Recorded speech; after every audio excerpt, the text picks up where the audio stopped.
ഇപ്പം ആവശ്യമില്ലല്ലോ എന്ന് പറഞ്ഞ് മാറ്റി വയ്ക്കും. ഇപ്പം കണ്ടില്ലേ? പക്ഷെ എൻ്റെ സാഹചര്യം അങ്ങനെ ആയിപ്പോയി. അവിടെ ഓക്കെ അല്ലേ എല്ലാം? ബ്രോ, ആരാ?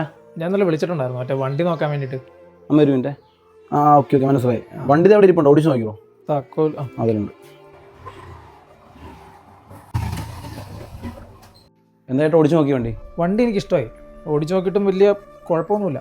പക്ഷെ നല്ല പറഞ്ഞ എമൗണ്ട് ഇച്ചിരി കൂടുതലാണ്. അപ്പോൾ ഇല്ല ചേട്ടാ, അത് എനിക്കറിയാം. കൊടുക്കാൻ ആഗ്രഹം ഉണ്ടായിട്ടൊന്നും അല്ല. പിന്നെ ഒരു ഹോസ്പിറ്റലിലേക്ക് അത്ര അത്യാവശ്യം ആയതുകൊണ്ട് ഞാൻ കൊടുക്കുന്നേ ഉള്ളൂ. അതൊക്കെ ശരിയായിരിക്കും. പക്ഷേ ഈ സെക്കൻഡ് ഹാൻഡ് നോക്കാമെന്ന് വിചാരിച്ചത് തന്നെ മറ്റുള്ളവർക്കൊരു ഹെൽപ്പ് ആയിക്കോട്ടെ എന്ന് വിചാരിച്ചിട്ടാണ്. പക്ഷെ എൻ്റെ സാഹചര്യം അങ്ങനെ ആയിപ്പോയി, അതാണ്. പക്ഷേ 50 രൂപയൊന്നും തരാൻ പറ്റത്തില്ല ബ്രോ. ഒരു 5000 രൂപ കുറച്ചിട്ടാണെങ്കിൽ ഞാൻ ഇപ്പോൾ എടുക്കാം. നിങ്ങൾക്ക് ഓക്കെ ആണെങ്കിൽ പറ, അല്ലെങ്കിൽ ഞാൻ പോയേക്കോ. ഇല്ല ചേട്ടാ, നിൽക്കി. ചേട്ടനാ ഉള്ള പൈസ വന്നിട്ട് വണ്ടി എടുത്തു. അങ്ങനെയാണെങ്കിൽ ഇപ്പോൾ തന്നെ എടുക്കാം. ഇന്നലെ വിളിച്ച നമ്പർ തന്നെയല്ലേ ഗൂഗിൾ പേ? അത് തന്നെ. ഒരു കാര്യം ചോദിച്ചോട്ടെ? നിങ്ങൾ ആഗ്രഹിച്ച് മേടിച്ച വണ്ടിയാണെന്നല്ലോ പറഞ്ഞു. പിന്നെ വില കുറച്ച് പറഞ്ഞിട്ടും കൊടുക്കുന്നതിന്? അത് എൻ്റെ അനിയത്തിക്ക് സർജറി ആയിട്ട് ഹോസ്പിറ്റലിൽ അഡ്മിറ്റാണ്. ഈ പൈസ ഒന്നും തികയത്തൊന്നുമില്ല.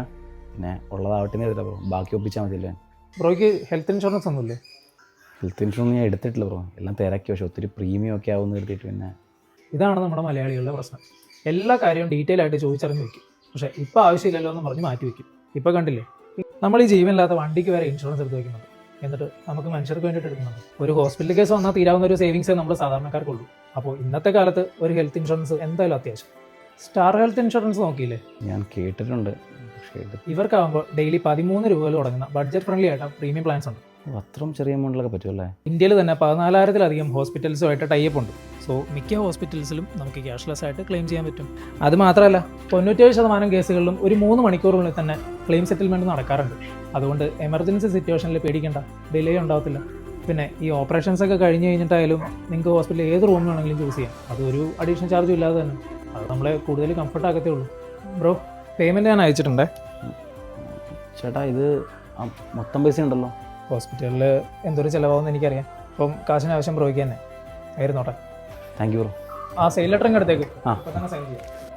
പിന്നെ ഇൻഷുറൻസിൻ്റെ കാര്യം മറക്കണ്ട, നാളെ ഇതുപോലെ കിടന്ന് ഓടേണ്ടി വരും. എടുക്കാം ബ്രോ, ഉറപ്പായിട്ടും. അതെ, സ്റ്റാർ ഹെൽത്ത് ഇൻഷുറൻസിനെ കുറിച്ച് കൂടുതൽ അറിയാനായിട്ട് ഞാൻ ബയോയിൽ ലിങ്ക് കൊടുക്കുന്നുണ്ട്. So you can check it out and choose what's right for you and your family.